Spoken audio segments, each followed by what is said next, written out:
We don't always make the right decision, but we can navigate the way that we do it so that we can learn from it and bring that experience with us and move on. Welcome back to the Wild Goose Chase. On today's show, I am talking with Jane Slack-Smith. Now, Jane is a very prominent feature in the Australian real estate investing industry. She's been a award-winning mortgage broker. She's got loads of courses. She's written books. She's done all kinds of stuff and had a massive impact on the Australian residential real estate investing landscape. And today's conversation, though, is about so much more than just property.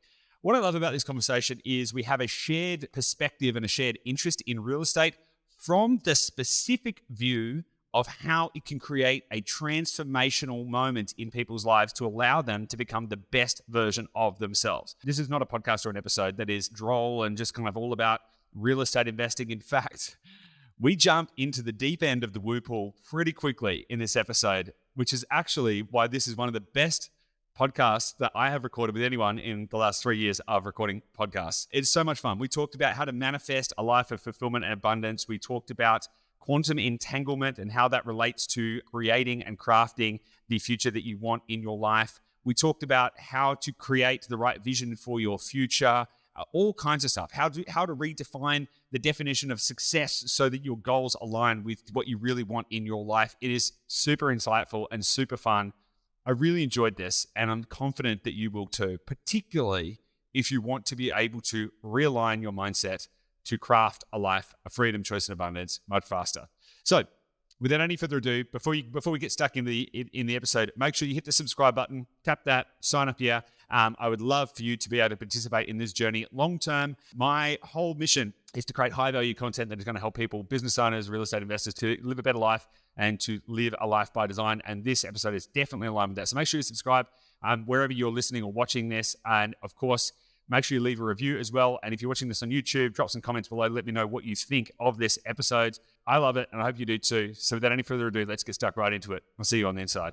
Hello, and welcome back to the Wild Goose Chase. Joining me on today's show is Jane Slack-Smith. Now, Jane Slack-Smith has a bio that is, in fact, far too long to read. Can I just say that she is a two-time Mortgage Broker of the Year, two-time author, maybe even more, three-time podcast host, and I'm going to have to fact-check something. I think potentially a national cycling champion. Is that right, Jane? Is that?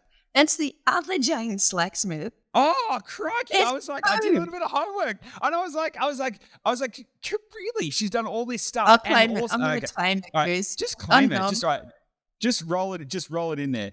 It's safe to say that Jane has been a major figure in the Australian property investing space and wealth creation space for a long time. And I'm super excited to have this conversation with you. Jane, welcome to the Wild Goose Chase. How are you? I am really good, thanks, Goose. And it's so good to catch up with you. It is indeed. I really like the fact that our first meaningful interaction was talking about things that were probably, I like to say in the deep end of the woo pool. We were talking about stuff about like relating to quantum entanglement, quantum physics, even Tao 32 from the Tao Te Ching. So I'm really excited to have this conversation as well. But why don't we set it up a little bit, because some people may not know who you are and what you've done and all of that kind of stuff. Why don't you give us the kind of, I don't want to spend half an hour going into your back, telling your life story. Why don't you give us the cliff notes? The cliff notes. Give us the cliff notes. Tell us a little bit about it. Yeah. I'll give you the highlights. Country girl from Dubbo, farm girl, went to university, studied mining engineering. And because I knew I didn't have a passion for mining, but I knew that I had to learn how to learn. I had to get in university and they accepted me. First female to work in underground coals in New South Wales. They all went out on strike, which was nice and challenging. Became an explosives expert. Really doubled down on understanding risk assessment. So, likelihood and consequence as it pertained to safety. So I spent a lot of time on the mines rescue teams, but really honed my skills in that as an explosives expert, and then applied my risk assessment techniques to buying property. So I'm like, if I only got $45,000, how am I going to keep this? I need plan A, B, and C, which became my trident strategy. And my husband, Todd, and I, 20 plus years ago, went, we got to be able to hack this. So did an analysis on the last 20 years of 16,500 suburbs in Australia, worked out which ones outperformed the others, why they did, and came up with a way to invest. And started in 2001, so, over 20 years ago, bought properties, created equity, renovated, grabbed the equity, did it again, went, that was pretty good, showed friends and family how to do it. They became, built their own multi-million dollar portfolios, and then thought, I need more friends. So the only way I could get professional indemnity insurance was become a mortgage broker. So I became a mortgage broker in 2005, started talking about the properties, which was more interesting to me.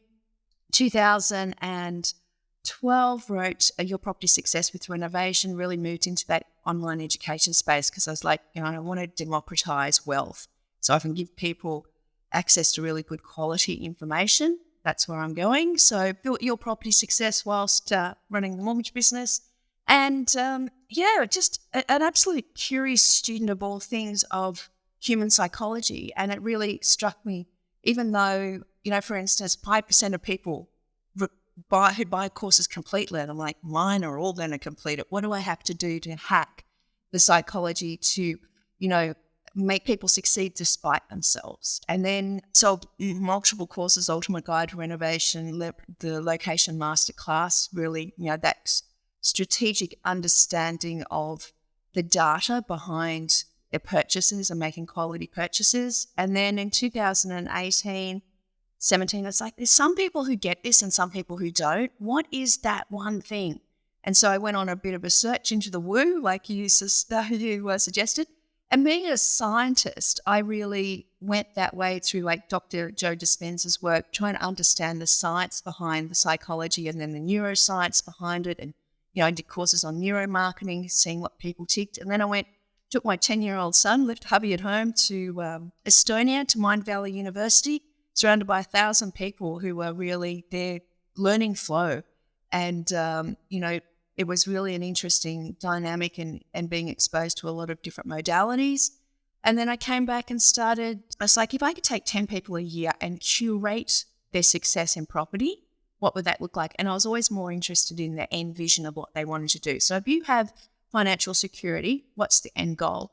And, for the Qantas pilot who wants to create schools in Indonesia, or the single mum who wants to give her son the life that she had on the northern beaches. And I was really interested in the end goal, and I knew that they had these conditions in place that they had to get over first, and mainly financial. So it's like, if I can help people get over those financial conditions, how does that work? And so as I was navigating these, mentoring students through that, COVID hit 2020, and a couple of them were really having these career crises. And I could see these patterns that were playing out, the things that were stopping them pulling the trigger on their property investing, even though we had the research, we're down to the street, we're down to these are the houses you're targeting, it wasn't happening. And it was the same patterns that they were using in their relationships and that they were kind of, filling me in on all their careers. I was like, there's something, how you do anything is how you do everything. And so found the work of William Whitecloud, subsequently became a coach in an international accredited coach in his modality around understanding beliefs and conditions. And it's really just comes down to, that. So that's the progression. Cliff notes, done. That is fascinating on so many levels, to the degree that I'm actually not sure which thread to pull on first. Let me start at the start, right? Trident strategy. What is the Trident strategy? So this is my, if you asked me, most of the thousands of people I speak to about property investing, their strategy is hope. The hope strategy. I hope I get it right. Whereas my strategy was more like the scaredy cat strategy, which is, what do I have to do to not get it wrong? And so, I can imagine, back in 2000, I went to all of those 2-hour free sessions. We didn't have webinars back then. And then I bought like 120 books on property. And so I was like, how can I hack this so I've got plan A, B, and C?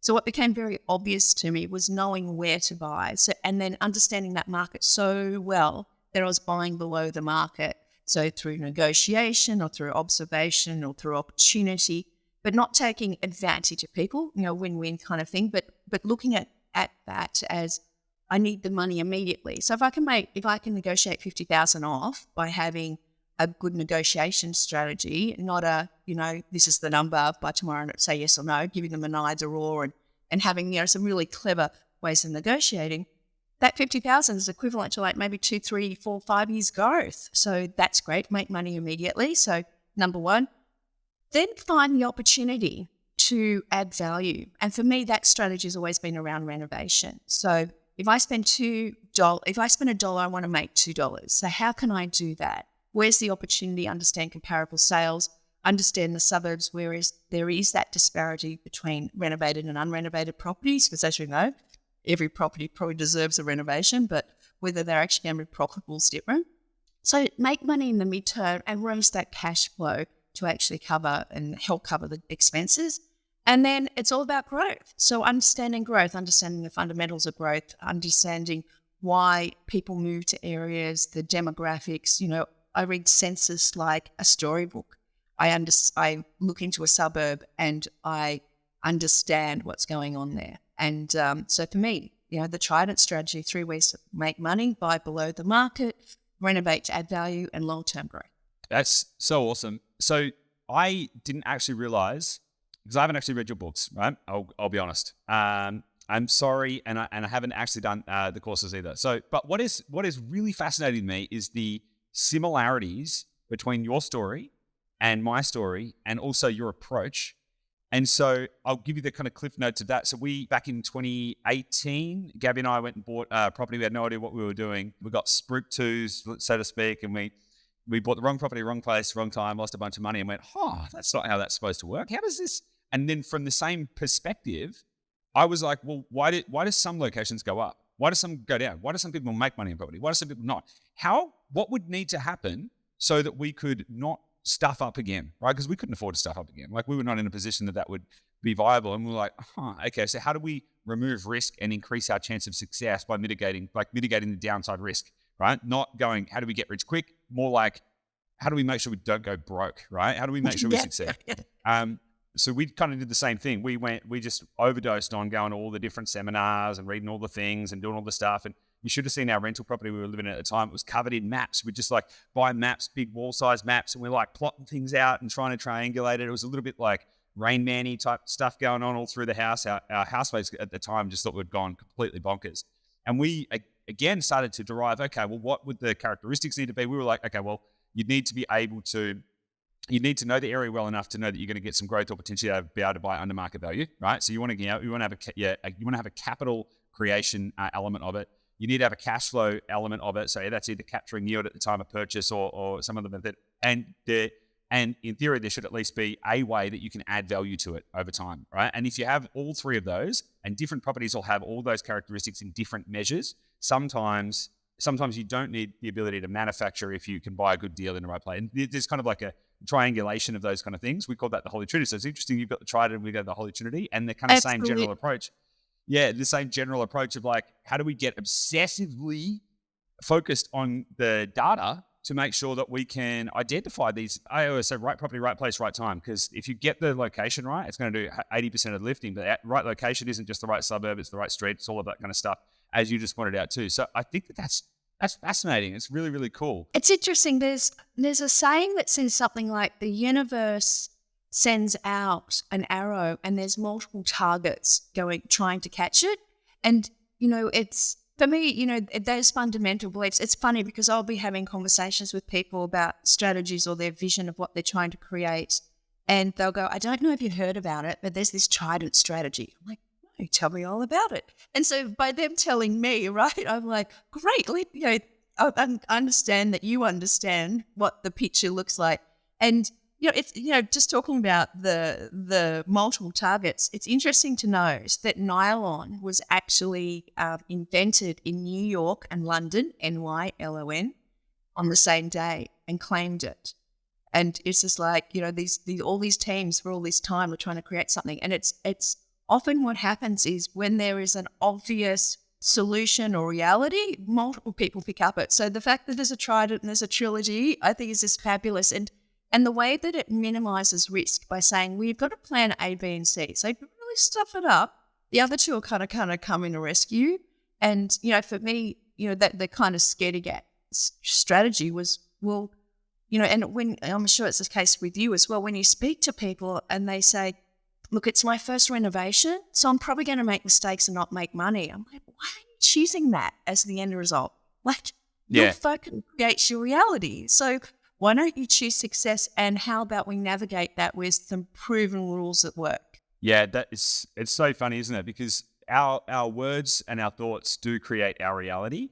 And it's so funny how many people set themselves up for failure by telling themselves that they're going to be setting themselves up for failure. I'm going to make a mistake on this one, and that's okay. It's like, well, why? Why would you choose that? Like, why would you choose that outcome? so let's go on. It is interesting in the sense that, you can't not convince people that they do this because they can show you examples. So every real estate agent's bad. I always lose money. And you're like, well, tell me about this. And so they're like, well, the belief is I always lose money. Everyone's trying to get me. They create that by going, okay, I'm going to go and put myself in a situation. I'm going to have doubts. I'm only going to give them half the information because I don't think they're going to do it. And it's invariably these people let them down. They go, there you go, I've proved my point. And there's this down spiral, right? Where those people and that's why I love the creating the vision and stepping into the vision of what people create. It's like, so tell me what life looks like when you have everything that you want. And by creating that connection, so for me, it wasn't about having 7 investment properties. It was about the lifestyles and having what I can create and contribute, the legacy and impact I want to make. And so when you have that, it's this upward spiral because you create it and that reinforces success, which creates it again. So you get to choose downward or upward. It's a simple selection. It is. I want to continue on this theme, but I want to just pull it back just a little step because from what I can see, the significant majority of property investors,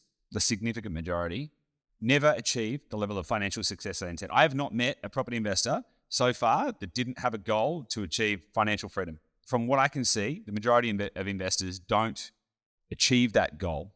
Do you share that view? Do you think that is true? And it's okay if you don't, by the way, because I'd love your perspective on it.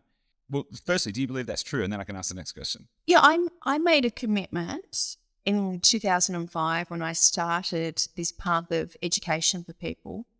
And from that, at that stage, it was really around, I wanted people to succeed despite themselves. I wanted to democratize wealth so that people could have the financial security and everyday Australians could go for their true nature and purpose of what they want to do. Everyone has this side hustle of, when I have time, when I've stopped working 40 hours a week for 40 years, then I'll have time to contribute to the local community thing or create that impact investment I want to do or the business or whatever. I'm like, well, why don't we just do that? So, I've noticed over the years, and what I'm truly thankful for is that a lot of the most wonderful stories of people that have been through my community. And for instance, I'm thinking about Sarah and her family. Their child was diagnosed with very rare epilepsy and, once a month, intensive care. They sold their 2 investment properties to allow the husband and wife to pay off their home, have money to get her the care that she needed. Or, people who were later in life who come to the investment and they make the money and for whatever reason, divorce does end up on their doorstep. And they're like, we could have actually walked away with nothing, destitute, but we both ended up with a property that allowed us to start life again. So, and I was talking about this with my husband just the other day around your property success courses and saying, I think I want to kind of do something with these. I'm just not sure what it is. And he was saying, what if you've already done it? What if the impact and, the fact that I look at more than 50% of marriages end in divorce. And the number one reason is finances. If I can keep the parents at the table talking to the kids, setting an example and showing a way, how good would that be? What if that impact's already been made? What if that impact was just on my son? And so looking at the financial security piece, I have many people that I work with who have financial security, and property has been the leverage, but their mindset and understanding of why they're doing and what they're doing is part of it. And even some of the property mentoring students that I've had who have said, I need the financial security to create that thought leadership course that I want to do, or to create the schools in Indonesia. Some of them actually never bought property, but we moved on to helping them create a business. And so create and magnify the message. So I'm always about the end result. And the end result, a lot of people think, is the financial part of it. And I'm happy to work with people to get rid of that material condition in their head.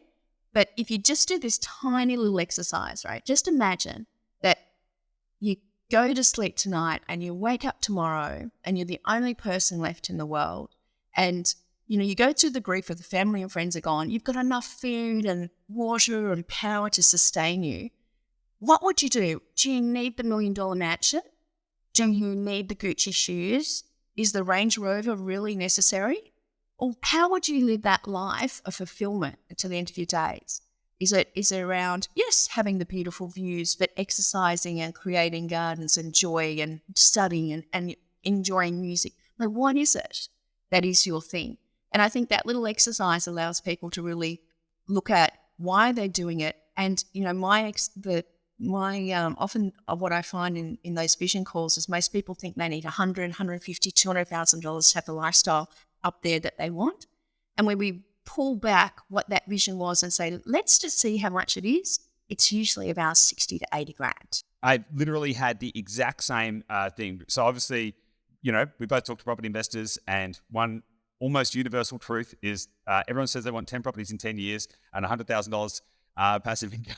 It's the everyone dream. And it's so funny because I've done the same thing. So we call it minimum viable life. So the way that I think about that is like, okay, click your fingers and imagine that you wake up tomorrow, you're in the same house, you've got you're doing all the same stuff, nothing's changed, you're eating the same food, you don't suddenly have a private jet or anything. Just everything's exactly the same, exactly as it is today, but you don't have to go to work again, ever. What would that mean to you? How would you live your life then? What would you do with your time? And also, how much realistically would that life cost? And for most people, it's somewhere in the kind of like 60 to 80K range is that kind of like ultimate kind of freedom number. And particularly for a lot of people who want to travel, because travel can be expensive. It can also be relatively inexpensive as well. And so you can kind of achieve all the things you want. And what I love about the response there is because you've reframed success. Because if you use a specific financial metric or target and say that that is the version of success, then you're going to be you're going to be positioning your personal value and your personal happiness and your personal sense of achievement based on an external material thing versus focusing on what is the fulfillment piece of that, which I 100% agree with. And one of the most interesting things that I've seen with investors as well is it's not getting up to some platform of like 10 properties or anything like that gives them a transformational experience. It could be the first property that goes well. It could be the second property. It could be also when you get to like maybe 3 or 4 properties, I like to say you hit save, right? You suddenly go, oh, well, hang on a second. All right, I'm not retiring anytime soon, right? But I now have the confidence to go and live the life that I want now because I know that I've in effect created something that is going to give me the security and the safety such that I can feel empowered to go and do the thing. Now, I've had that same experience. I recently signed up to a mastermind program, quite a high level mastermind program. And what was super interesting about that, there's a specific thematic for the mastermind program. It's quite high level, all of that kind of stuff. What was really interesting about that is the moment that I signed up to do it, paid the money, did the thing, made the commitment, before I'd even been onboarded into the program, before I'd even learned any of the stuff or met any of the people, my mindset changed and I started acting as if, and I started doing the things that are being taught within that mastermind without ever having received any of the content. And the reason for that is because I felt like there was a shift in me that gave me the confidence to know that I could go do the thing because I'd already that was the in effect creating. I'm like, okay, cool. I'm part of this now. I have an identity piece that is part of who I am and I've got the confidence to do the thing. And so that the creating those shifts is the thing that's probably going to move you further forward faster. And it doesn't actually have to be attached to buying a property at all. If you can create those shifts internally, then you don't even need the material stuff to give you that confidence to do the stuff that you want to do. What are your thoughts on that? What I love about that, Goose, is that you're so right. And here's the thing, and that you say that transformational moment is that no one rings the bell to say you're a millionaire, right? You can't look back and go, oh, jeez, what happened last year? Oh, they went up by 20%. Wait a second, I've got $1 million in equity. There was no bell. And it's funny, sometimes I speak to people and they're like, we definitely want to do this, whatever it is I'm doing with them. And I go through the numbers and we work out what their income is and what they need. I'm like, you're there. You don't need me. You're good. Get on with life and enjoy yourself. And they've gone through that, got to buy. And they forgot to look back to see why they were doing it. So that transformational moment is something often people miss. So there's an awareness of that. So I love what you say there. And what I adore when you're talking about that mindset shift where you kind of level up to the level. And, there is this low level when most people operate on this low level, and there's circumstances and conditions and obstacles and problems and day-to-day stuff. And we're aware of this because we're engaged in this.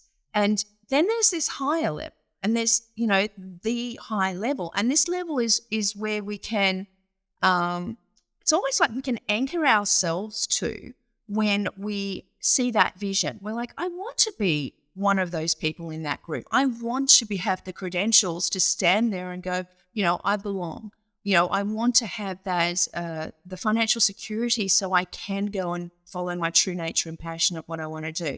And there is this tension. And tension is a good thing because unless we have tension as a means of physics, there's this resolution part. So yes, it's fine to know that your day-to-day external level's here, but that internal level and holding that and understanding that, and I do, 10 choices every single morning about this level I want to be at, and I recognize I'm here, and I go, come along for the ride, boys. We're going to go up to here. And that's created a huge change for me. And, to the point of masterminds, I got my first mortgage coach when I started the mortgage business 2005, and I've paid for coaches ever since, and at different times, different things. I pay 40 grand a year now for my coach. I used to pay 60 grand a year for a business coach. I've been in masterminds in the US. I'm like, well, if these guys have hacked it, I just want to know what they've done, because time is a commodity that I'm not prepared to waste. Tell me the solution and the success, and let me work out how that applies to my life. You know what's funny? When you put yourself in the room with those people, you actually realize they're no different to you. That is the best thing. So it's actually not about what I've found is it's not about the tactics, or like if you meet someone who's, let's just say, 10 times wealthier than you, right? It's not necessarily about the tactics. It's about actually understanding that they're no different to you. What? It's like, wait, you're the same as me, and we're having a conversation. And so it's an identity shift, right? Yes, there's skills and things you need to. I'm not worthy, I'm not enough. And all we're seeing is validation and love.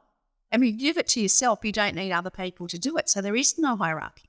Yeah, 100%. And it's, if you can kind of, like all of those limiting beliefs that you build into yourself that says, I can't do this, or I'm not the kind of person who does that. One of my favorite marketing books ever was a book by Seth Godin. Now, transparently, I don't like any of Seth Godin's other books. It's called This Is Marketing. I generally all of his other books, I'm like, come on, like what's this is not that great. This Is Marketing, though, was a beautiful book. I read it a few years ago, and there's a line in there that just still sticks in my head as being so profound. People like us do things like this. And that is so fascinating, because from a marketing psychology perspective, that's really, really interesting. But then from a self-determination perspective, that is a really massive thing as well.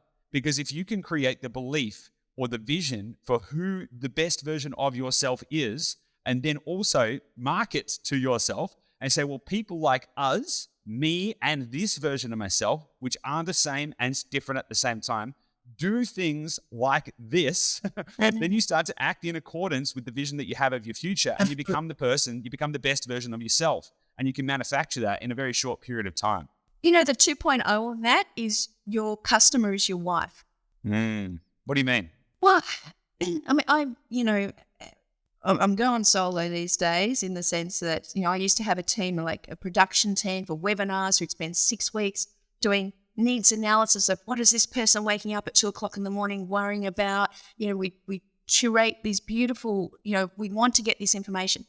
So with marketing, if I take it high, you're either we've got a common enemy, we hate the banks, let's go for it, you're going to die poor, or you've got a common cause.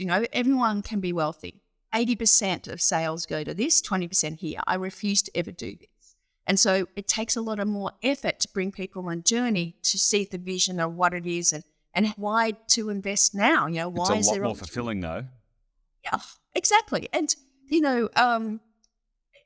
I know that, over the years, a lot of people would do a lot of courses and then come to my course and go, oh, finally, I'll get the information. And, I know that there'd be people who do my course and go to someone else and go, finally, I'll get the information. It's just how it's delivered that suits you, right? And so, because there's not that many different ways of doing property. I've read all the books, right? And so I look at that and I think, there is these opportunity points that we have to make these decisions, and we don't always make the right decision, but we can navigate the way that we do it so that we can learn from it and bring that experience with us and move on. Yeah, so I love that. I want to. You mentioned a second ago that you make 10 choices every day.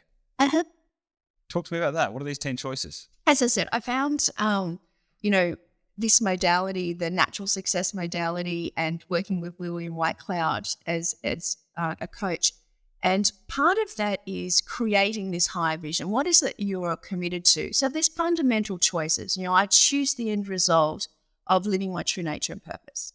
Every single day when I step into that vision, I see myself, inspiring people to follow their dreams and create reality of what their dreams are in their mind. And, I have a choose the end result of, multiple things. And over every 6 months or so, I'll change, what I'm doing. One of the things at the moment is helping people overcome material conditions and live their best life. But it's funny, I had this, and during lockdown, it became obvious to me a lot of people were just caught in the negative. And I was like, how can I do something that can inspire people to see the extraordinary in the ordinary? Because a lot of people in lockdown, we're seeing the same thing every day. Melbourne, 276 days, we only got out 1 to 2 hours a day. And so, we can't go too many different places. And so I just started snapping pictures on my iPhone. I was like, every day I make a choice that included this, I want to assist people to see the extraordinary in the ordinary and see a different way of thinking and living.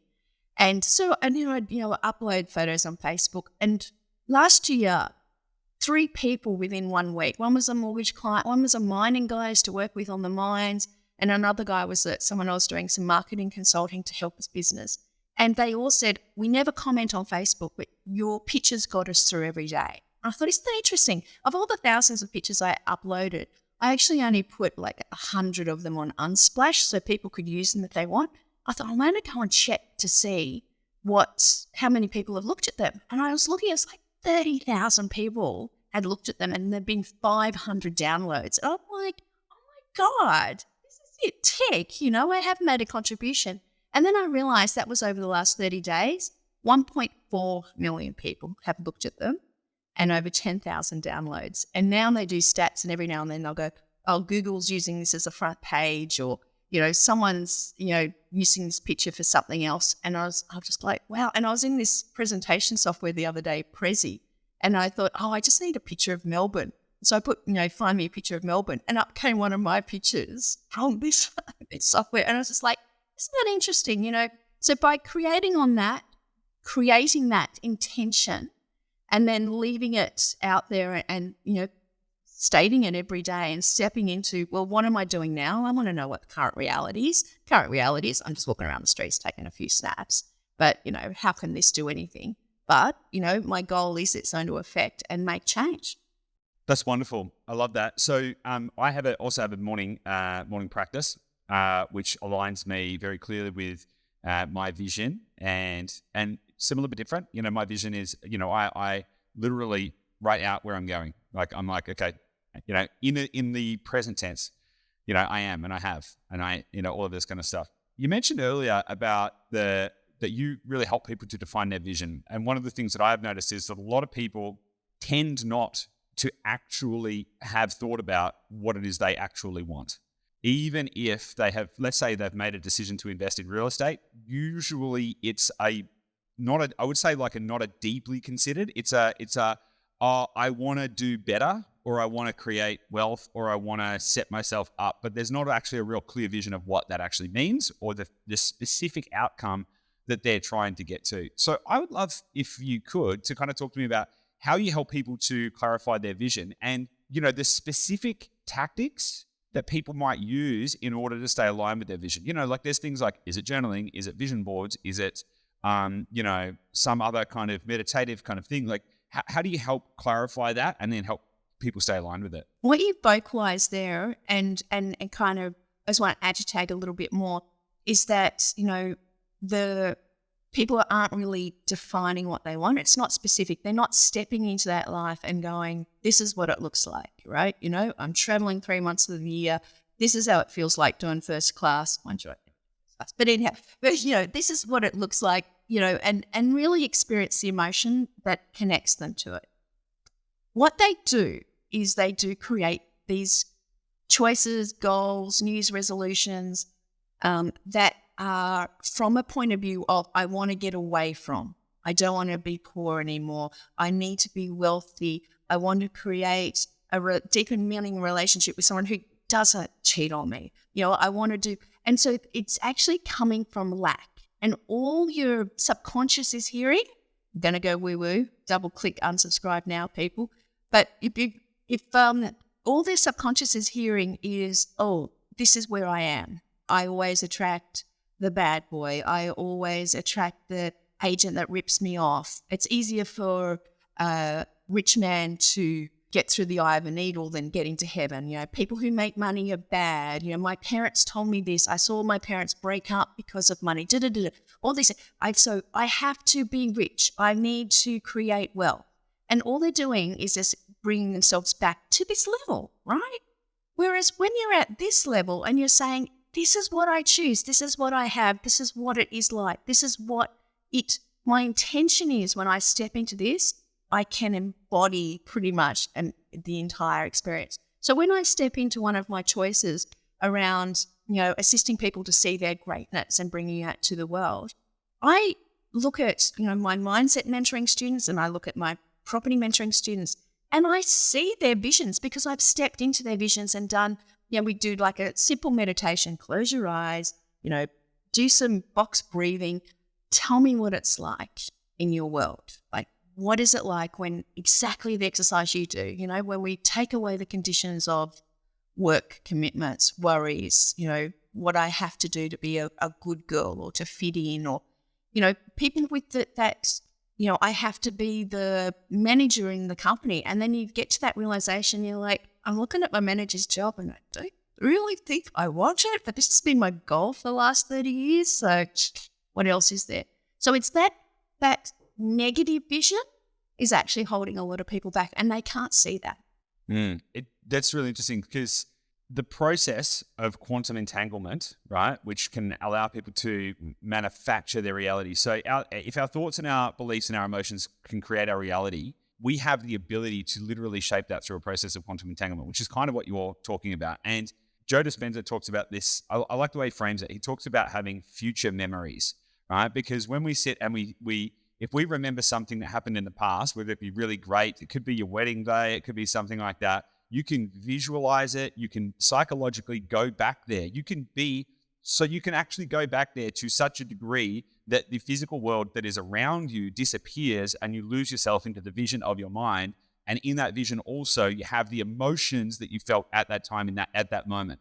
You actually, for all intents and purposes, literally transport yourself back to that moment because the brain can't actually tell the difference between reality and perception. There's no differentiating factor. And the reason for that is because there is actually no differentiating factor between perception and reality because it's all just, mostly negative space and frequency and stuff anyway.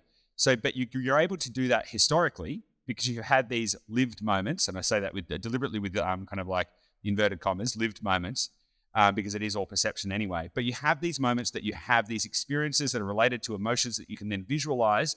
But if you can do the same thing for the future and craft those future memories and make them real, then you are able to specifically manufacture that outcome through the process of quantum entanglement and through the process of frequency manipulation. I've personally seen this map out in my life so much. Daily. Even before Daily, right? totally. Even before I knew it was a thing. Like I'll tell you a story. Back when I broke my back when I was 14 and in a motorbike accident. And so I was in bed and, I couldn't really move and stuff like that. And I had nothing except for music. I was just like listening to CDs all the time. I love music. I'd never been to a music festival. Grew up in a small country town, in a mining town actually, in the Latrobe Valley. So interesting correlation there as well. So, but I suddenly got it in my head that I wanted to go. I wanted to run. There was an album that was a live album from a music festival in Europe, and I got it in my head that I decided I wanted to organize music festivals. I wanted to like run the biggest festivals in the world, and I wrote down on a bit of paper at that time the top 5 festivals in the world, or just for actually. This is like before the internet. Somehow I knew these names. I think it was like Glastonbury and a couple of other ones. And I wrote down those words on a bit of paper. 1, 2, 3, 4, 5. And then of course I forgot about it. I was 14 years old and I moved on and whatever.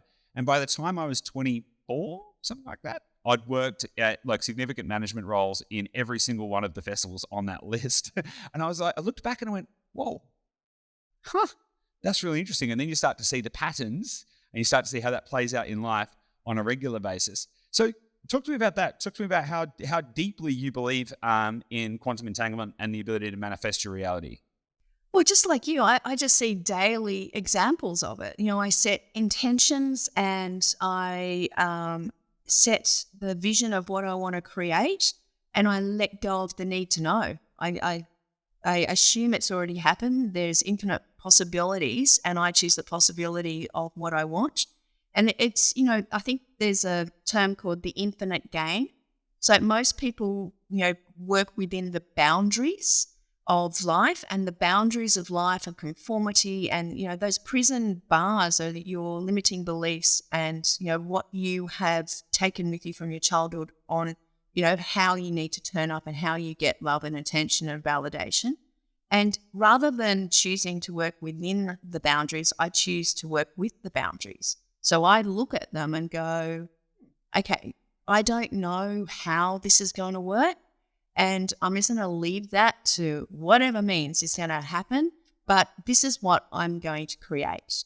And it's funny, even to the extent I have this choice that keeps coming to me that is around creating a platform for people to share their transformation, inspirational stories of when they had that pivot point that I exited the matrix, the sliding doors I became aware of and I took action towards, and this is the life I've chosen.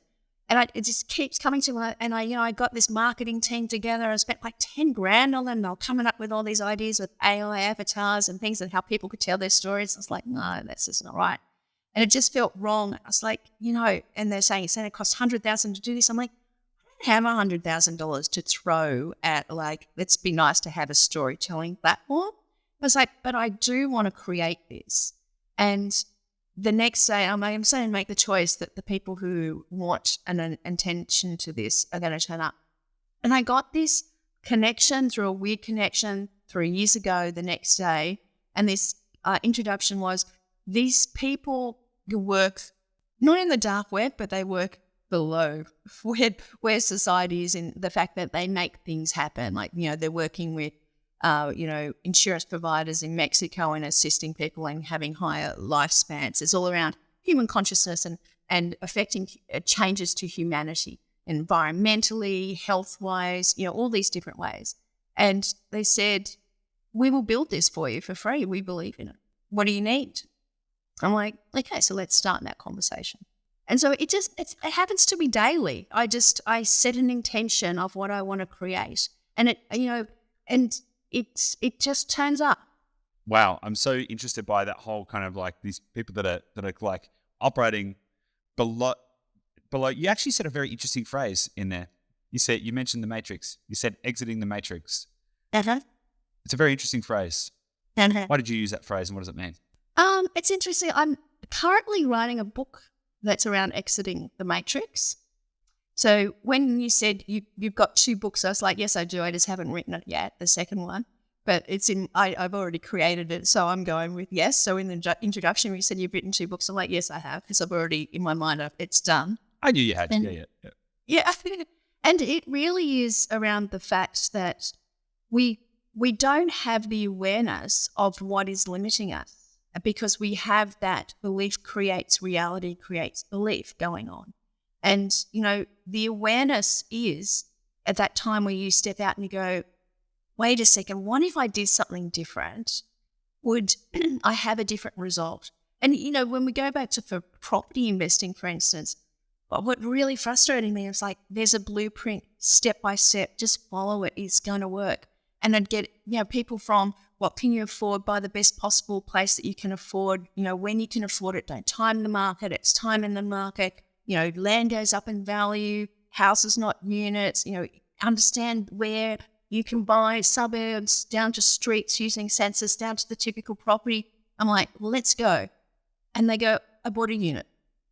I'm like, where did you fall off the path here? What happened? I'm like, oh, we got down to the suburb. And we're like, yeah, prices have gone up, doing the research again, bought a unit. It's like, wow, you can give people blueprints, but they actually go back to their old behaviors, and they're the same people in their careers that go, I did what was right. I went to the right school, did the right university, got the career, started going up. And then I was like, well, I'm just going to take a little bit of an easy way here, or I'm just going to do something that's not really, would align me to get to the next stage I want. And then make a choice and make maybe an investment that goes wrong, or put money into something that they haven't fully researched, and they do it. And I see these patterns that people perform because all we are is we're just, we're almost, I'm not going to say victims, but we're creatures of habit, and conformity and comfort is addictive. It's an addiction. And so we live within the boundaries of the matrix that are comfortable, and it gets uncomfortable, but tension creates change, and tension creates, these opportunities. And even as an explosives engineer, I was designing blasts that create energy that has the maximum input onto a piece of rock that would make it disintegrate. But I knew that it always would take the path of least resistance. So I had to know about the fractures. I had to know about, the escape routes. And, a lot of people live in a life that has what's the easy way? What's the escape route? Because it does take will, it does take action to actually recognize you're in a matrix and then make the choice. And without getting, full woo-woo, it's just about making the choice. You have the choice. And there is a choice you're facing every day. Do you choose what you really want? Or are you coming from lack and running away from something? And, property, you and I both know, you're living the life of Riley in Bali, right? Like, you've made a choice that allows you to work on what you want with the people that you enjoy and also have that balance of lifestyle. And we have those choices, but sometimes we think they've been taken from us. And, I think the matrix is just a construct that it is an easy way to talk about things that says, there is the old operating system, and we were working on MS-DOS for years, but most people moved on to, Windows 13. You get to have the choice, but just sometimes we just don't know that, and we miss out on the fact that there is opportunities and choice that we can choose. Yeah. So just to use that computer analogy, because, like quantum computers are being created right now. They've got the ability to process multiple things at a time, significantly, almost instantaneously and all of that kind of stuff. And to use your analogy, it's kind of like running like Windows 95 on a quantum computer.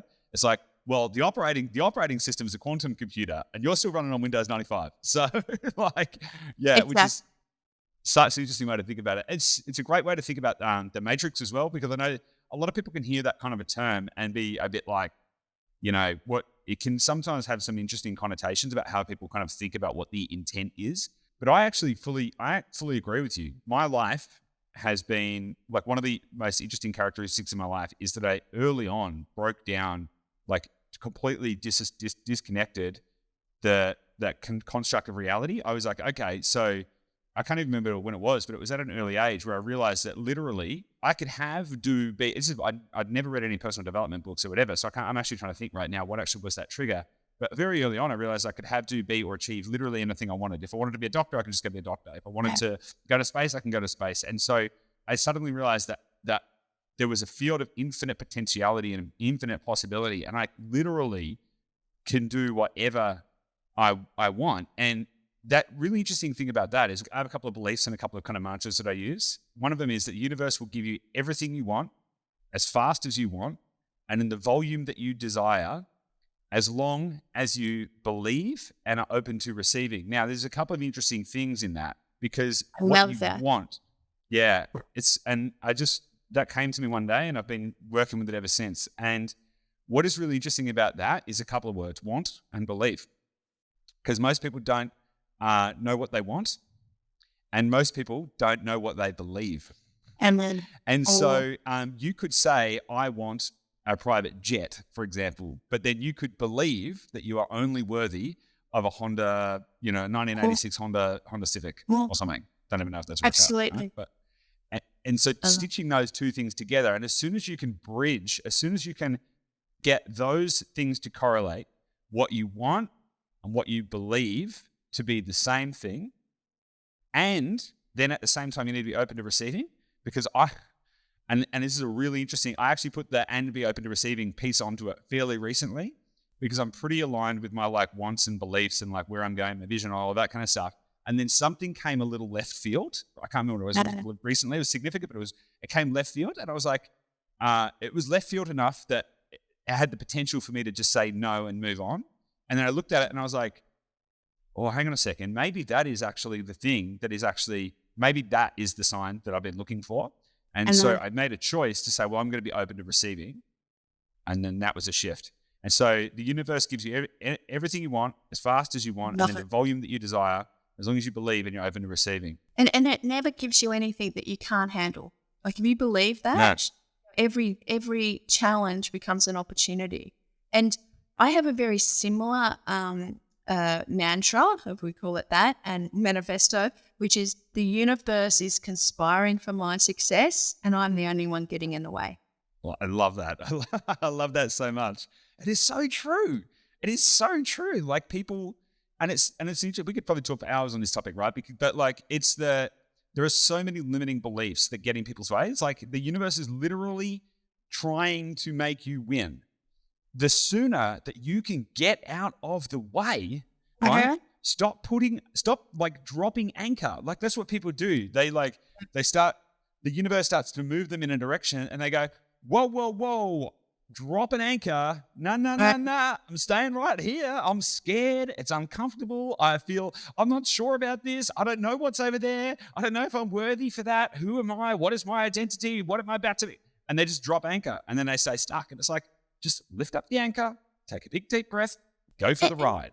What you're saying is so true. And it's not like, I'm sure you feel this way too. It's not like, we're sitting in these ideal worlds with nothing touching us. For me, it's like the little yappy dog. There's someone at the gate and the dog's at the door going, bark, bark, bark, bark, bark, quick, someone's here. And you go over to the dog and you go, okay, good boy, Rover. And he goes back to bed. Now, he doesn't care if it's a postman or a robber. He's done his job. And so when I'm there and I'm in a situation, I'm like, oh, this is not going to work out. Oh, this is not right. Oh, God, I've just had an argument with my 15-year-old son again. And, geez, I'm not feeling happy about this. And he shouldn't have done that. And he shouldn't be calling me Jane. He should be showing respect. And when I've got this little dog barking, I've got like with the should-haves and my emotions and my feelings coming up and what I'm thinking, I'm like, oh, there you are, ego. Like, thank you for letting me see you.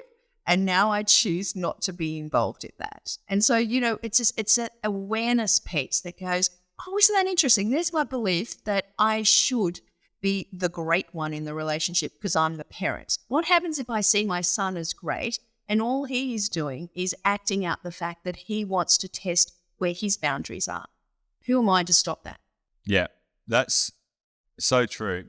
Because once you can identify the ego as that voice, like the ego is a freaked out little piece of you that is just constantly trying to get in your way. And as soon as you can identify that, and it's an interesting thing about frequency as well, because, if you think about like energetic frequency, peaks and troughs, you're getting highly stressed, highly excited, highly depressed, all of that kind of stuff. The sooner, and that's, as you were talking in that moment, that's what I was thinking of. I was like, when you start getting all worked up, your frequency is elevating, and you're like, you start to bring stress and your energy, and it creates all this tension. And the sooner that you can kind of release that, just like put a little pinprick in it and just let it all dissipate, you then start to revert to equilibrium, right? And the interesting thing about frequency, and this totally relates to quantum physics, quantum entanglement, manifestation, everything about the universe that we are currently in comes down to frequency. The Buddhist quest for enlightenment is actually a quest to get their frequency as close to equilibrium as possible. Because if you can get to equilibrium, that is effectively when you transcend and become enlightened. And so a big part of being able to unlock this kind of stuff, and to your point, I am no master at this. I still get stressed out at times. Things are still like, I still face challenges. We're still creating, right? Oh God, yeah. I'm not like floating around in some cloud of, it's like, but the more that you can consciously work to reduce the variability of those frequencies, like to think about like an echocardiogram, squeeze it, just keep working on it, and over time you get closer to and then the closer you are to equilibrium, the more that your thoughts have the ability to manifest in reality. Yeah, and I think quantum's just amazing in the sense that it's science today that is actually putting or validating Eastern European beliefs of thousands of years ago, right? And so it's bringing those together. And just the mere fact that energy exists, but you can't see it until you see it. It's not real until you see it. And all of these different things. And, there's a couple of things I want to pick up on there that are amazing. I had a lovely childhood, growing up with, my sister and my parents. And my mum used to say to my sister and I every night, not to my sister, but to me, "You're Jane Slacksmith. You can do anything but fly, and with God's help, you can fly." And I believed it. I just believed. I went into every situation believing that there would be a positive outcome and I could achieve it. And, if I couldn't, I would get the resources of people who'd done it before and learn from them. I'm just like, I don't have to create it all myself. I don't have to be the warrior here. I just need to be the person who gets, what I want. And, being someone who comes from service, I want to be able to learn so I can teach. And, it was funny. I was listening to, I listen to morning TV maybe 2 times a year. And I turned it on this morning and they were interviewing kids about what they want to be when they grow up. And this little girl wanted to be a vet, and a little boy wanted to be a teacher. And this other little girl said, "I want to be a bin man. And if I can't be that, I'm going to be a plane." I was like, yes. Like, what kind of parents have told this girl that she can be anything? And she's like, "And this is what I'm choosing today." And it's like, that is just, and it was so beautiful because that childlike innocence of we can achieve anything that we want, we lose that. We have these experiences that go, wait a second, I have to not voice what I want, because if I do, my poor overworked parents have got all these extra kids again to have extra demands. So I'll just be in the corner and be the quiet one. And we then do take that through life. And so there's all of these lovely things, but I'm going to go off topic because, you brought up Joe Dispenza and quantum, and I'm sure you're familiar with that story that he talks about around the hospital. The people, I think, had meningitis in a hospital, and they had something like, within a year, there was something like 1,000 people that had meningitis, and he split his group up. He split them up within 3 and had names of like 333 on each list. And, there was one list that nothing happened to. There was one list they said to the people who, were in his work, "I want you to concentrate on them being better." And then there was this third list, which was, and he said to those people, "I want you to not just concentrate on them being better, send them positive intentions and the real energy of seeing them in full health." And so he had them do this, meditation for half an hour or whatever. The people who had that full embodied emotional connection, they actually looked at the results of the people, and the people who had that intention on them were the ones that recovered faster and at a lot greater. And, I was reading that just going, that's insane. Like, my scientific brain goes, that's insane. But what's even more insane about that? And the reason there was 1,000 of these, people in one hospital, which makes you wonder about how bad the hospital was that it was post-war Europe, and it was over a 3-year period. And the intentions of these people in 2000 and something actually manifested in those people back at that time frame, and the people in that time frame recovered better. So what these people were doing today, talking about quantum entanglement and the time energy difference, if you look at that of all time and space, these people today actually influence the outcome there. And I remember reading that. How? And What? Hang on a second. I Hang on know. a second. What? Hang on a second. So post-war Europe, there was I'm not familiar with the story, so this is good. So post-war Europe, there's a hospital, and there was a whole bunch of sick people with meningitis. And then in the 2000s, a whole bunch of people, through the power of, simplify it, through the power of thought, fixed a bunch of people in the past. Yep. So that blew my brain, right? And yeah, I was just, this is kind of strange. What if I can, with my limited abilities, change things myself? And so what a lot of people don't know is that 2019 I was diagnosed with Cushing's disease, which is a tumour on the pituitary gland. And so, it was, for me, it wasn't, it's like you broke your back, you move on. It was an event that happened. It didn't define your life. It wasn't like, call me for the rest of your life. And so, I went to a couple of surgeons. I got the best ones I could find. I did the research, etc. And about a week before the surgery, I thought, what if I could participate in my own healing and my own surgery? Like, how woo-woo is that? But if these people can actually influence the past, why can't I influence my future? And so I was talking to this person and said, is there anything about visualizing good surgery? And to this GP, and she said, oh yeah, there's this book. So I bought the book and I'm like, do I really want to read the book? Oh, you could buy a $20 meditation or just do the $20 meditation. So I'm doing this meditation twice a day. And this meditation is essentially go to your happy place, go to a place where it's healing.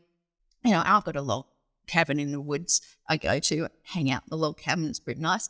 And, I'm sitting down and it's like, look, imagine the surgeon, makes the initial cut, blood moves away from what they have to cut out, they cut it out, good clean blood comes back and it regenerates beautifully and everything goes well. I'm like, that's pretty good. And so I go into surgery at 6 p.m.